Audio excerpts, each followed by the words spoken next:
Selama ratusan tahun umat Islam berdebat tentang Tuhan. Apakah dia zahir ataukah batin? Apakah Allah tinggi di atas ars? Apakah ia turun ke dunia? Apakah Allah punya tangan, wajah, dan arah? Tapi satu pertanyaan tidak pernah diajukan. Apakah yang kita perdebatkan itu Tuhan atau batas kesadaran kita sendiri? Hari ini saya tidak akan membela Asy'ari, pun tidak juga Salafi. Saya akan mengajak Anda melihat mengapa dua-duanya bisa keliru. Karena Tuhan dibaca dengan dimensi yang berbeda. Assalamualaikum warahmatullahi wabarakatuh. Kembali hadir Mbah Mun Ajat Karimullah, pengampu channel tasawuf dalam perspektif ilmiah eksakta. Kami adalah pengamal tarekat arwah atau tarekat Qadim yang tergabung dalam majelis zikir tarekat Naqsabandiyah Khalidiyah Al-Mahdiyah Nusantara. Bahasan kali ini mengangkat perdebatan panjang tentang mujassimah sebagai konsekuensi logis atas ayat-ayat yang menyatakan sifat-sifat Tuhan sebagaimana jisim atau tubuh manusia. Pemirsa, perdebatan tentang mujassimah atau musabbihah dan sifat-sifat Tuhan bukanlah perdebatan baru. Ia telah berlangsung sejak abad ketiga Hijriah, jauh sebelum Ibnu Taimiyah lahir, dan jauh sebelum mazhab-mazhab modern saling menyesatkan. Masalahnya bukan pada niat, juga bukan pada dalil. Masalahnya adalah cara kita memahami Tuhan. Ketika Tuhan dipahami sebagai benda, muncullah mujassimah. Ketika Tuhan dipahami sebagai konsep, muncul debat kalam. Tetapi ketika Tuhan dipahami sesuai dimensinya, maka perdebatan berhenti dan tauhid menjadi hidup. Disinilah saya ingin mengajak Anda naik satu tingkat, bukan membicarakan Tuhan sebagai objek, tetapi memahami Tuhan sebagai realitas yang menurunkan dirinya sesuai kapasitas kesadaran makhluknya. Tuhan kanzan mahfian, perbendaharaan yang tersembunyi.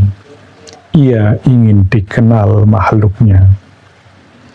Tuhan di ars bukan berarti Tuhan menempati tempat. Ars adalah dimensi kesadaran maha tinggi. Ia bukan ruang fisik. Tuhan turun ke dunia pun bukan berpindah posisi, tetapi menurunkan mode manifestasi agar bisa diterima makhluk. Tuhan yang hakiki tetap laisa kamitsli syai'un. Tuhan di alam qadim termanifestasi sebagai ruhani Rasul, dan Tuhan di bumi hadir melalui sistem transmisi ilahiyah. Kesalahan terjadi ketika semua dibaca dengan satu dimensi saja. Baiklah, mari kita cermati pembahasan berikut ini. Pemirsa, tidak banyak yang memahami terminologi mujassimah. Secara sederhana, mujassimah adalah sebuah pemahaman yang menganggap Tuhan dipersepsikan sebagai mempunyai jisim atau jasad. Dan secara perdebatan mujassimah ternyata juga diawali jauh, yaitu pada abad 2 dan 3 Hijriah, di mana pada saat itu ada kelompok mujassimah awal yang sifatnya materi melawan musabibah yang sifatnya perspektif. Adapun perdebatan saat itu yaitu terkait dengan apakah Tuhan berjisim atau tidak. Kemudian apakah Allah di Ars itu bermakna secara hakiki atau maknawi. Kemudian sifat-sifat Allah itu sifatnya literal sebagaimana yang tertulis atau itu sifatnya simbolik sehingga perlu dimaknai atau perlu ditafsirkan. Dan hal tersebut lahir dari memahami ayat yang seolah-olah saling menafikan, seperti Tuhan Maha Awal dan Akhir, Maha Zahir dan Batin, Tuhan di Ars atau lebih dekat dari urat leher. Dan 200 tahun kemudian lahirlah kelompok Asy'ariyah yang sifatnya moderat rasional, yang pada prinsipnya adalah menengahi perbedaan antara mujassimah dan musabibah. Dimaksudkan agar Tuhan tidak direduksi ke makna materi, namun teksnya tetap terjaga. Oleh karenanya, konsekuensinya teks langit atau Al-Quran haruslah ditafsirkan atau ditakwilkan. Semisal istiwa itu diartikan sebagai menguasai, yad atau tangan diartikan sebagai kekuasaan. Dan kemudian perdebatan itu kembali memuncak ketika lahir pemahaman dari Ibnu Taimiyah sekitar 3-4 abad kemudian. Beliau adalah penganut tekstual ekstrim, sebagaimana teks adanya. Pada intinya adalah mengembalikan seutuhnya pada teks langit, sebagaimana yang tertulis dalam Al-Quran, tanpa perlu melakukan konversi. Haram melakukan takwil atau tafsir. Istiwaya dimaknai sebagai bersemayam, yadullah dimaknai sebagai tangan Tuhan. Turun ke langit bumi ya demikian adanya. Dan faktanya di lapangan saat ini pengikutnya tidak mengaku sebagai aliran mujassimah, namun pemahamannya, cara berpikirnya sesungguhnya sejalan dengan mujassimah. Selanjutnya, agar pemahaman kita lebih lengkap, kita sandingkan beberapa dalil. Yang pertama, Quran Surat Al-Hadid ayat 3. Bismillahirrahmanirrahim. Wal awal wal akhir wal dhahir wal batin wa huwa bikulli syai'in alim. Dialah yang maha awal, maha akhir, maha zahir dan maha batin. Ini seolah-olah ayat ini saling menafikan. Demikian juga terminologi arsistawa atau istiwa juga banyak ada di beberapa ayat. Sebagaimana Quran Surat Toha ayat 5 yang artinya, dialah yang maha pengasih dan berkuasa atas ars. Kebetulan ayat ini saya ambil dari nu.or.id, sehingga di sini dimaknai berkuasa. Tetapi kalau dari kelompok Salafi, ini dimaknai sebagai bersemayam. Kemudian di Al-Fat ayat 10 yang artinya, sesungguhnya orang-orang yang berjanji setia kepadamu, mereka berjanji setia kepada Allah, tangan Allah di atas tangan mereka. Nah, kalau makna tangan Allah, yadullah, dimaknai secara literal, berarti tangan Tuhan di atas tangan orang-orang yang berjanji setia kepada Nabi Muhammad. Kemudian hadis riwayat Bukhari Muslim, Tuhan kita yang maha agung dan maha tinggi turun setiap malam ke langit dunia ketika telah tersisa sepertiga malam terakhir. Artinya Tuhan turun ke dunia pada 2/3 malam.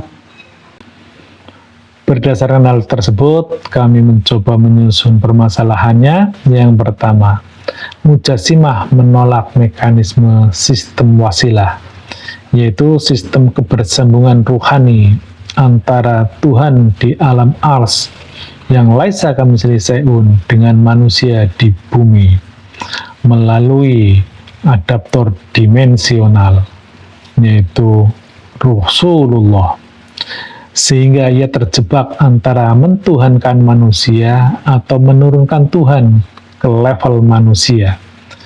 Dan tentunya dia memilih yang kedua, menurunkan Tuhan ke level manusia. Implikasinya mengira bentuk mekanik sebagai realitas final. Artinya Tuhan bersemayam, Tuhan turun, tangan Tuhan itu sebagai realitas final. Jadi tidak perlu ditakwilkan, tidak perlu dimaknai yang lainnya. Ya begitu adanya. Kemudian yang kedua, Tuhan dipahami berada satu dimensi yang sama dengan manusia. Akibatnya, sifat-sifat ilahi dipersepsikan dengan kategori ruang, arah, bentuk, dan posisi. Kemudian yang ketiga, yang Maha Qadim dipahami dengan logika yang relatif, logika makhluk di dunia ini. Sehingga sifat-sifat Tuhan direduksi ke dalam kerangka materi, bahasa, dan persepsi indrawi. Kemudian berikutnya, teks wahyu yang bersifat qadim, yakni ruh, nur, atau makna, diperlakukan seolah-olah identik dengan bahasa mekanik dunia. Kesalahan ini mencapai puncaknya dalam pendekatan tekstual ekstrim yang menolak konsep konversi. Jadi pada prinsipnya, Tuhan yang laisa kamitslihi syai'un, yang tidak terdefinisi dan tidak terdeskripsi, dipersepsikan sebagaimana alam dunia yang terikat oleh materi, bahasa, dan persepsi indrawi. Sehingga Tuhan dipahami bertempat, bersemayam di ars, Tuhan mempunyai tangan, Tuhan turun ke bumi. Namun, faktanya di bumi tidak ditemukan. Di mana ordnya Tuhan di bumi ini? Berdasarkan hal tersebut, kami mencoba menyusun sebuah hipotesis. Yang pertama, manusia secara keliru memposisikan dirinya satu dimensi dengan Tuhan, sehingga bahasa tentang Tuhan dipahami secara harfiah material, padahal Tuhan adalah maha absolut, tidak mungkin menempati alam dunia yang relatif ini. Yang kedua, sesuatu yang maha qadim tidak mungkin dipahami dengan instrumen kesadaran yang masih terikat ruang, waktu, dan materi, kecuali melalui mekanisme tajalli dan konversi dimensi. Jadi satu-satunya cara untuk memahami Tuhan yang laisa kamitslihi syai'un harus ada mekanisme tajalli, mekanisme konversi. Sehingga hipotesa yang nomor 3, wahyu qadim tidak identik dengan bahasa teks, melainkan teks adalah hasil konversi dari realitas rohani ke sistem simbol dunia. Maksudnya, Al-Quran itu diambil dari lauh mahfud yang sifatnya qadim, sehingga dia bukan bahasa teks, bukan bahasa simbol. Oleh karenanya, ketika turun ke dunia, itu adalah merupakan hasil konversi dari realitas rohani ke realitas dunia ini. Selanjutnya, kami mencoba melakukan analisis historis singkat bagaimana perjalanan dari Mujassimah ke Asy'ariyah kemudian ke Ibnu Taimiyah.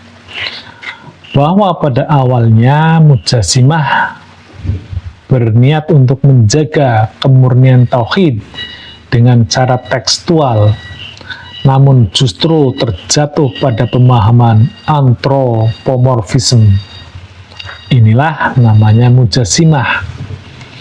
Kemudian yang kedua, lahirnya Asy'ariyah adalah upaya untuk menengahi agar tidak menolak teks dan tidak pula mematerialkan Tuhan. Namun pendekatan Asy'ari masih bersifat defensif, belum sepenuhnya menjelaskan mekanisme ontologis lintas dimensi. Jadi pada prinsipnya Asy'ari belum mengenal sistem konversi dari bahasa ruh menjadi bahasa mekanis, menjadi bahasa manusia. Kemudian Ibnu Taimiyah hadir dengan gaya tekstual yang lebih keras dan ekstrim. Teks diberlakukan seolah-olah tidak memerlukan takwil ontologis. Bahasa langit diperlakukan sebagaimana bahasa dunia, adalah bentuk final realitas Tuhan. Disinilah problem menjadi lebih serius, bukan sekedar perbedaan mazhab, tetapi kesalahan logika dimensi. Jadi seolah-olah ajaran Mujassimah mencoba dinetralisir oleh Asy'ariyah, namun masih belum memadai, kemudian dipertajam lagi atau dikembalikan lagi ke awalnya, yaitu dengan gaya tekstual murni yang ekstrim. Teks dimaknai sebagaimana teks, padahal teks tersebut berasal dari ruh yang merupakan hasil konversi. Berikutnya kita mencoba melakukan analisis dalam perspektif tasawuf ilmiah, yaitu terkait hukum kausalitas dimensional. Jadi dalam tarekat kami mengenal semesta ini adalah dimensional dan gradatif. Di alam tertinggi, alam ketuhanan, Tuhan di ars, Dia maha qadim dan maha metafisika yang tidak terdefinisi dan tidak terdeskripsi. Kemudian diturunkan kadarnya di alam qadim, alam singularitas, alam tunggal yang bentuknya metafisika ultra, atau nur, atau cahaya, atau ruh. Dan kemudian diturunkan lagi kadarnya menjadi alam relatif, alam dunia yang sejalan dengan akal rasional, yang terikat hukum ruang, waktu, dan materi, yang bisa dibaca oleh pembaca virtual kita. Kemudian analisisnya adalah sebagai berikut, bahwa dalam perspektif sains modern, gelombang elektromagnetik tidak dapat ditangkap tanpa alat yang sesuai. Jadi untuk menangkap gelombang, harus alatnya yang sesuai, dimensinya sesuai. Dan kemudian partikel kuantum tidak tunduk pada hukum mekanika klasik. Jadi kalau sudah di level partikel kuantum yang tidak ada materinya, ternyata berbeda dengan hukum mekanika klasik, hukum yang sifatnya materi. Padanannya adalah begini. Dalam tasawuf ilmiah, realitas qadim tidak tunduk pada hukum kausalitas dunia. Realitas qadim adalah realitas yang ada di alam qadim, yang ada di lauh mahfud. Itu berbeda dengan realitas di alam dunia ini. Oleh karenanya, bahkan sebaliknya, the higher dimension command lower dimension. Dimensi yang tinggi justru mengontrol dimensi yang di bawahnya. Sehingga dunia hanya bisa menangkap realitas qadim melalui tajalli atau manifestasi. Jadi dari alam dunia untuk bisa membaca alam qadim harus ada konversi agar sepadan. Prinsipnya adalah begitu. Jika tidak ada konversi, maka yang qadim akan tidak terdeteksi sesuai dengan prinsip gelombang ini. Sesuatu yang sifatnya qadim, yang ruh, yang cahaya dipahami dengan virtual, maka tidak terdeteksi. Yang mutlak tidak akan terbahasakan, apalagi maha mutlak. Mana mungkin menempati alam relatif? Prinsipnya adalah seperti itu. Selanjutnya kita akan mencoba melakukan analisis atas ayat yang sifatnya mujassimah dalam perspektif dimensional. Kita ambil Quran Surat Al-Hadid ayat 3, yaitu terkait Tuhan Maha Zahir dan Maha Batin.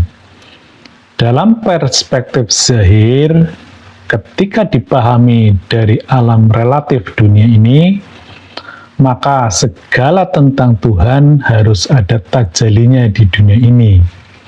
Karena Tuhan zahir, jadi harus ada zahirnya. Karena Dia maha meliputi. Misalnya, kalamnya, Walaupun di alam ketuhanan sifatnya laisa kamitslihi syai'un, tetapi ada wujudnya, yaitu bentuknya kitab suci. Demikian halnya hukumnya. Walaupun laisa kamitslihi syai'un, namun di alam dunia ini harus ada bentuknya, itulah hukum-hukum sunatullah. Sebaliknya, az-zahir di alam ketuhanan dipahami bagi orang yang telah sampai pada kesadaran maha sadar. Orang yang telah mencapai di kesadaran ini, maka yang ada hanya dia, yang lainnya selain Tuhan adalah fana. Sehingga Tuhan di sini maha zahir. Hanya Tuhanlah yang zahir. Ketika manusia sudah sampai pada kesadaran maha sadar. Demikian halnya maha batin ini relatif lebih mudah. Ketika dipahami dari alam dunia ini, maka segala tentang Tuhan menjadi maha batin jika menggunakan kesadaran akal. Karena Tuhan tidak bisa dipahami oleh akal dan tidak terjangkau oleh pembaca virtual kita. Panca indera kita tidak bisa menjangkaunya. Demikian juga di alam ketuhanan. Hakikat Tuhan memang maha batin karena laisa kamitslihi syai'un, berbeda dengan makhluknya, berbeda dengan segala sesuatu. Selanjutnya kita mencoba ayat yang lain yang sekaligus ini sebagai pengunci bagi kesadaran atau paham mujassimah, yaitu tentang laisa kamitslihi syai'un dan walam yakul lahu kufuwan ahad, bahwa Tuhan berbeda dengan segala sesuatu dan tidak ada sesuatu pun yang menyamainya. Maka di alam ketuhanan ini, hakikat Tuhan memang berbeda dengan segala sesuatu dan tidak ada persamaannya. Oleh karenanya, Tuhan tidak dapat dideskripsikan, tidak dapat didefinisikan, dipikirkan, diilustrasikan, tidak dapat diabstraksikan dan dianalogikan. Namun, ketika Tuhan dipahami di alam realitas, menjadi saling menafikan, menjadi tidak selaras. Karena secara hakikat, Tuhan tidak menempati alam dunia ini. Walau sekedar turun, Maha Mutlak tidak mungkin menempati alam relatif. Jika ada arah, jika ada entitas, dan ada waktu, berarti ia punya ordinat. Jika Tuhan bersemayam di ars, kemudian turun ke bumi pada 2/3 malam, berarti dia punya ordinat. Jika turun dengan jisim, maka ada jisimnya di dunia ini. Inilah kegagalan total mujassimah. Selanjutnya kami mencoba menganalisis ayat dimensional dalam perspektif mujassimah. Jadi kita balik, ayat-ayat tersebut sesungguhnya adalah sifatnya dimensional, harus dipahami sesuai dengan kausalitas dimensinya. Tetapi kalau dibakukan dalam perspektif mujassimah, maka akan menjadi kontradiktif. Semisal Tuhan bersemayam di ars, yadullah, tangan Allah, kemudian turun ke langit pada 2/3 malam, maka di alam dunia harus ada tempatnya, karena ada objeknya, ada pergerakannya, karena terikat oleh ruang dan waktu, pasti ada ordinatnya di dunia ini. Inilah gagal secara logika. Bandingkan dalam pemahaman perspektif dimensional, bahwa ars bukanlah tempat, tetapi ia adalah puncak dimensional semesta.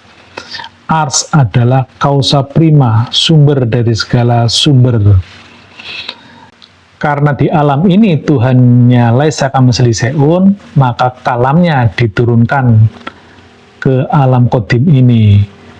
Namanya Al-Quran Qadim, dan di sini sudah dapat di-download, ini dari Lauh Mahfud, karena bentuknya ruh. Sebagaimana Quran surat Al-Waqiah 79, la yamassuhu illal mutahharun. Konsekuensi logisnya berarti harus dikonversi dan atau ada tajalinya. Maksudnya seperti ini.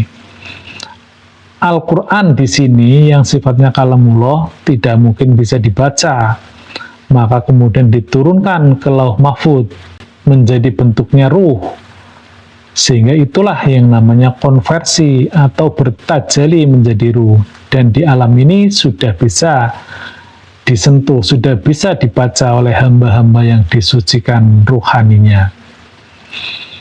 Kemudian di alam dunia, maka makna tangan manusia itu adalah sebagai tajalinya. Kebetulan ayat ini adalah terkait dengan proses baiat.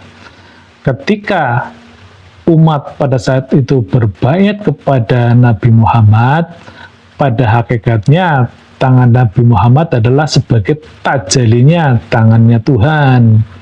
Umat pada saat itu bersumpah, berjanji atau berbaiat kepada Nabi Muhammad, pada hakikatnya bersumpah kepada Tuhan.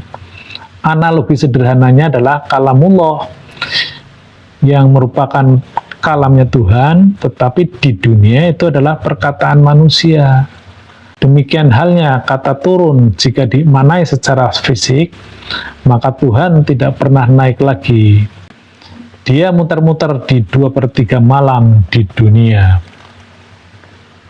Slide ini hanya sebagai tambahan bagaimana memahami hukum kausalitas dimensional, bahwa gradasinya seperti ini. Semisal hukum Tuhan di sini sifatnya laisa kamitslihi syai'un yang tidak bisa diketahui, begitu turun di alam qadim ada hukum namanya tali wasilah, yaitu sebuah sistem hukum kausalitas ruh, di mana Rasulullah fungsinya sebagai adaptor dimensional yang mempersambungkan antara alam al-qadim dengan alam relatif. Kemudian hukum tali wasilah ini atau hukum Tuhan ketika mewujud di alam dunia ini menjadi sunatullah, sifatnya adalah kausalitas sains atau materi, yaitu yang terikat dengan hukum fisika, biologi, dan kimia. Demikian juga ketika kalamullah berada di alam ini, di sini tanpa huruf, tanpa kode, tanpa suara, dan tanpa simbol. Ketika turun di alam qadim, maka bentuknya ruh atau cahaya yang ada di lauh mahfud. Di sini pun tiada huruf, tiada kata, tiada suara, namun sudah ada makna, bisa ditangkap oleh kesadaran. Makanya Al-Quran itu ditancapkan di dadanya, dan teks aslinya itu sudur itu kesadaran. La yamassuhu illal mutahharun, dan hamba-hamba yang disucikan itu bisa memahami ini. Ketika turun dari lauh mahfud ke alam dunia, bentuknya menjadi kitab suci. Artinya adalah bahasa qadim, bahasa ruh yang terkonversi ke bahasa manusia sesuai dengan pembawanya. Quran bahasa Arab karena yang membawa orang Arab, Injil bahasa Palestina karena orang Palestina pembawanya, Taurat bahasa Ibrani. Artinya bahasa Tuhan bertajali di dunia ini. Jadi dari sesuatu yang tidak diketahui, unknown, kemudian dirubah menjadi ruh, kemudian dirubah menjadi bahasa mekanis. Ini namanya gradatif. Sehingga ini kalau diurai menjadi panjang lagi. Misalnya surga, jika fisik bentuknya yaitu ada madu, ada susu, ada bidadari, pasti ketemu ordinatnya karena ada fisiknya, ada ruang dan waktunya. Dan itu hanya ada di alam dunia. Di alam selain dunia tidak ada ordinat. Demikian.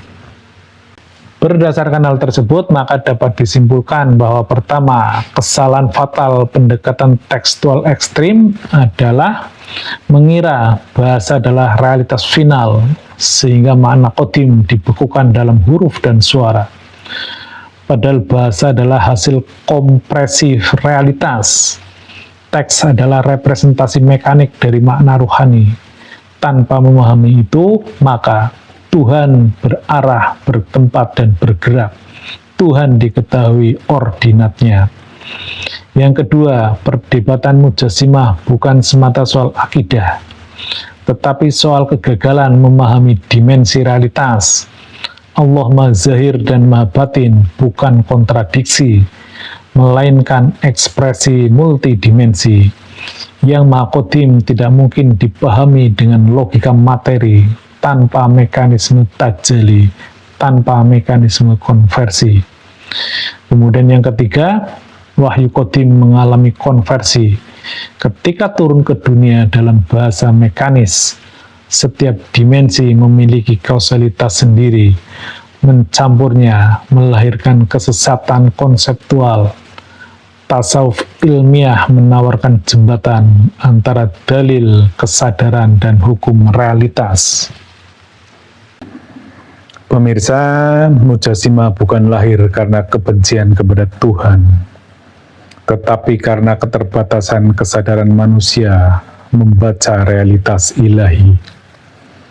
Demikian halnya, Asy'ari menjaga agar Tuhan tidak diserupakan, pun Salafi menjaga agar nas tidak dirubah.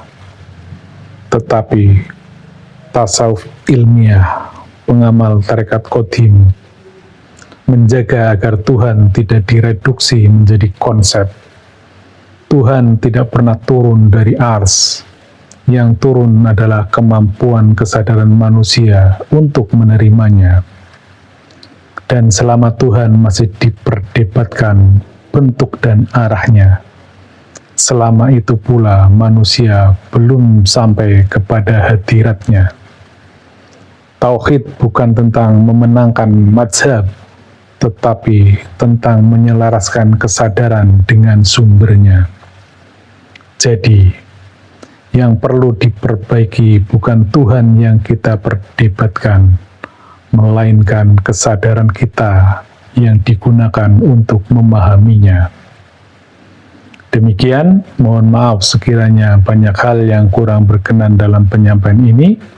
Illahi anta maksudi, waridhoka matlubi.